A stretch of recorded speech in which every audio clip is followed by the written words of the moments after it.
बच्चों, मैं Gopal sir. Welcome to my YouTube channel Gopal sir classes. Class 12 physics नए सत्र के लिए क्लासेस हो चुकी हैं शुरू बच्चों, और हमने शुरुआत किया था चैप्टर नंबर 9 से, जिसका नाम है किरण प्रकाश की रे ऑप्टिक्स। और यहां मैंने आप सभी बच्चों को पूरा का पूरा चैप्टर पढ़ा दिया है, चैप्टर 9।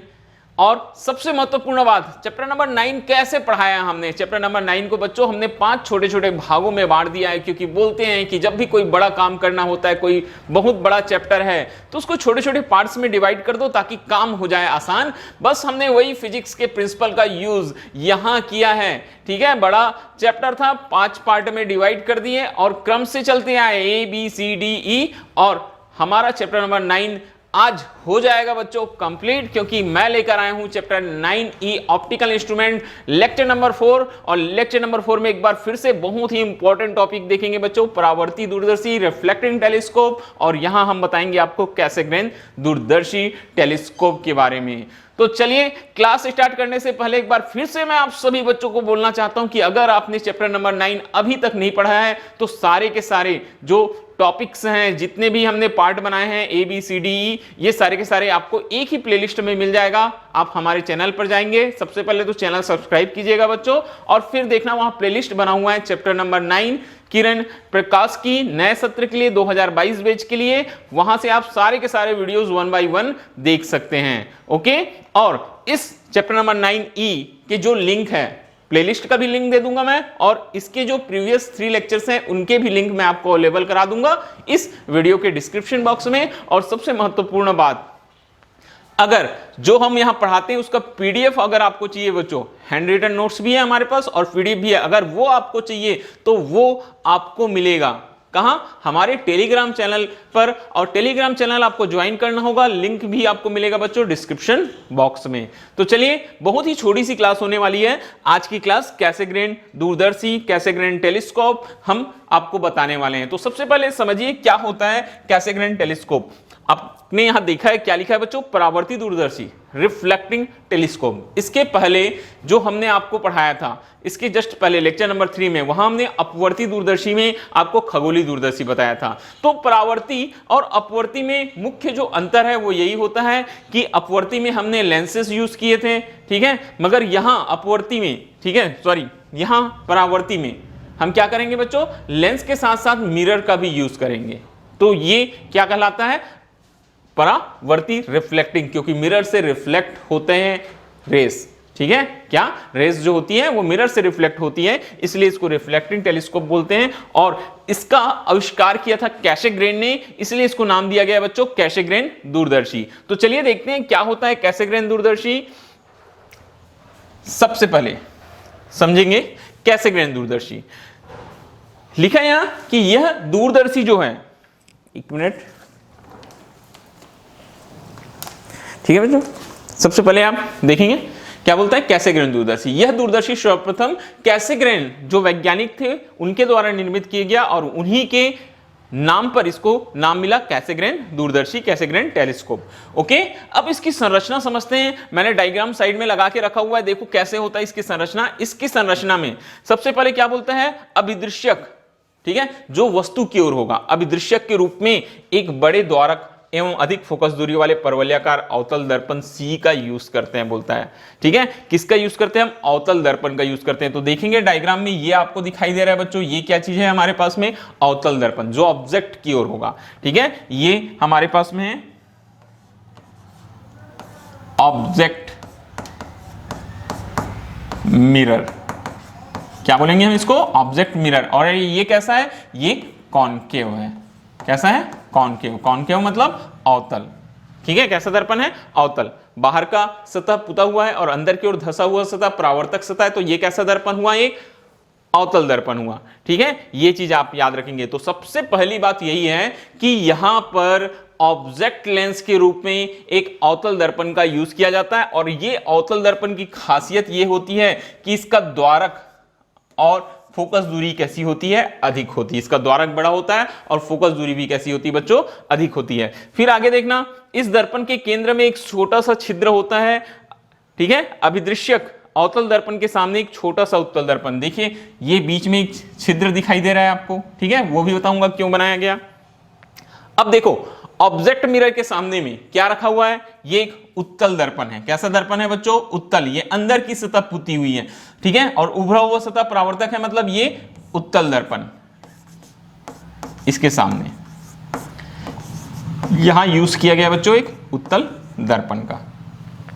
अब आगे देखिए, फिर बोलता है उत्तल दर्पण M रखा है नेत्रिका के रूप में, जो छिद्र था ना वहां नेत्रिका के रूप में, यहां दिखाई दे रहा है ये नेत्रिका के रूप में। किसका यूज किया गया है बच्चों, यहां नेत्रिका के रूप में एक उत्तल लेंस का उपयोग किया गया है। जो आई लेंस का काम करेगा वो क्या होगा, यहां उत्तल लेंस। तो यहां मुख्य रूप से हमको दो दर्पण दिखाई दे रहे हैं, ऑब्जेक्ट मिरर के रूप में कॉनकेव मिरर अवतल दर्पण लगाया गया है, ठीक है, एक बड़ा द्वारक और अधिक फोकस दूरी वाला। सामने रखा गया है एक उत्तल दर्पण रखा गया है, ठीक है, और जो अवतल दर्पण है ना वहां एक छोटा सा छेद है, उस छेद में क्या रखा गया है, नेत्रिका आई लेंस के रूप में एक उत्तल लेंस का यूज किया गया है। तो ये तो हो गया उसका कंस्ट्रक्शन, ऐसा आपको डायग्राम दिखाई देगा। आगे बढ़ते हैं बच्चों, अब हम आपको बताएंगे कि कैसे ये कार्य करता है। बहुत ही छोटा सा क्लास है ये, ध्यान से सुनते जाएंगे ना।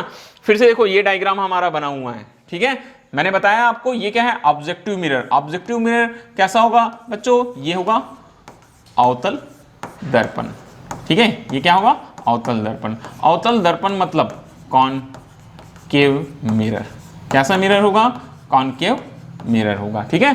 वही अवतल दर्पण है जिसका अभिदृश्यक के रूप में यूज हो रहा है, और इसकी खासियत क्या होगी, इसकी फोकस दूरी और इसका द्वारक बड़ा होगा, और सेंटर पर, ठीक है, एक छिद्र बना हुआ है। उस छिद्र में बच्चों क्या रखे हमने, एक उत्तल लेंस रखा है। उत्तल लेंस कैसे यूज हो रहा है, यहाँ ये उत्तल लेंस है। उत्तल जो लेंस है उसका यूज आई लेंस के रूप में हो रहा है। किसके रूप में हो रहा है बच्चों, आई लेंस के रूप में, ओके।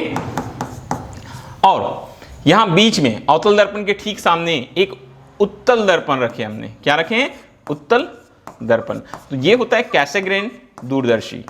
तो अब समझेंगे कैसे ये वर्क करता है। सबसे पहले देखिए, कोई दूर स्थित वस्तु रहेगी, बहुत दूर स्थित वस्तु रहेगी, तो जो प्रकाश की किरणें आती हैं वो जब दूर स्थित वस्तु से आती है तो कैसे आती है, पैरेलल। एक किरण देखो आपको ऊपर दिखाई दे रही है, दूसरी नीचे से दिखाई दे रही है। एरो मार्क्स ध्यान देना, जिस दिशा में एरो मार्क्स है उस दिशा से ये आ रही है, इधर आ रही है। तो ये दोनों जो किरणें हैं, जो समांतर किरणें हैं, आकर कहां टकरा रही है बच्चों, दर्पण में। कौन से दर्पण में, अवतल दर्पण में। और दर्पण में होती है परावर्तन की घटना, तो अवतल दर्पण से ये परावर्तित हो जाती है। क्या हो जाती है बच्चों, परावर्तित। कौन सी दिशा में परावर्तित होती है, ये फोकस की दिशा में परावर्तित होती है। बोलते हैं कौन सी दिशा में परावर्तित होती है, ये फोकस की दिशा में। अब देखो यहां सामने एक उत्तल दर्पण रख दिया है, तो ये फोकस की ओर नहीं बढ़ पा रही, मगर एक्चुअल में इसकी जो दिशा होगी बच्चों ऐसे रहेगी।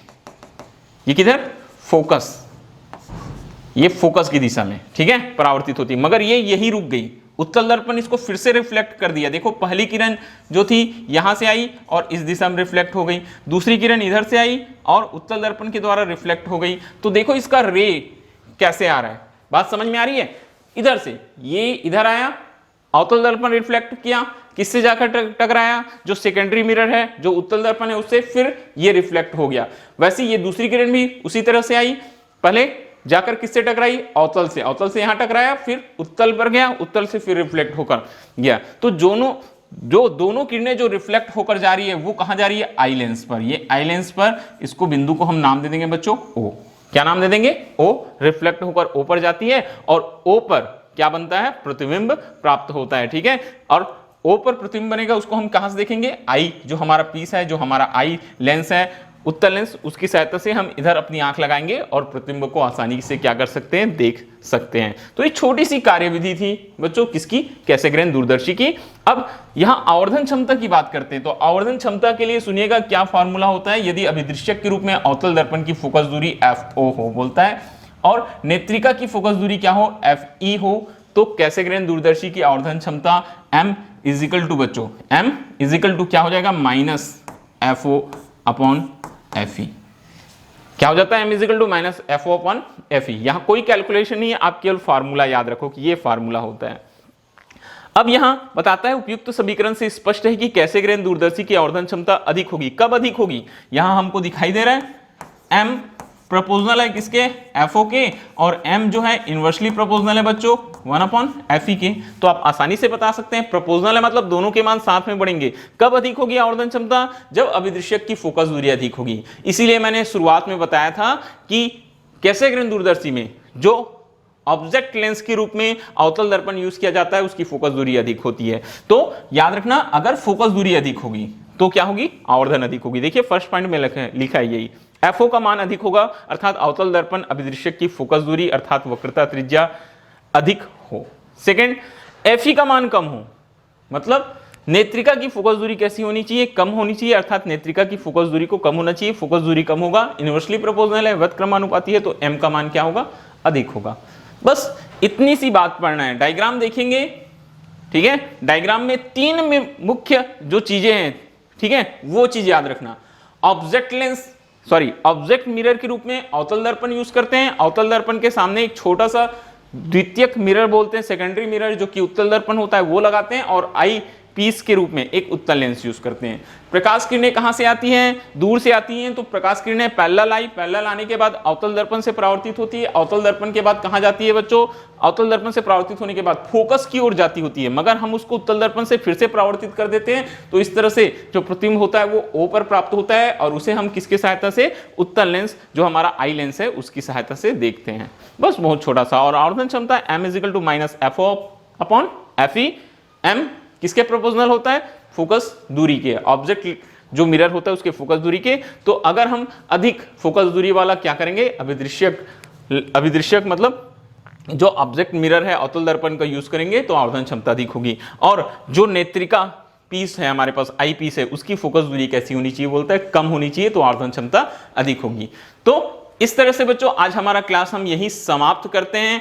ये चैप्टर नंबर 9 का लास्ट लेक्चर था। यहाँ चैप्टर 9 हो जाता है बच्चों समाप्त। अब हम आगे देखेंगे चैप्टर नंबर 10, ठीक है? Chapter number 10 wave optics next lecture में आपको मिलेगा। तब तक के लिए ओके, थैंक यू। फिर से मिलेंगे नए वीडियो के साथ में बच्चों। चैनल सब्सक्राइब करना मत भूलिए, वीडियो लाइक कीजिए और शेयर कीजिए।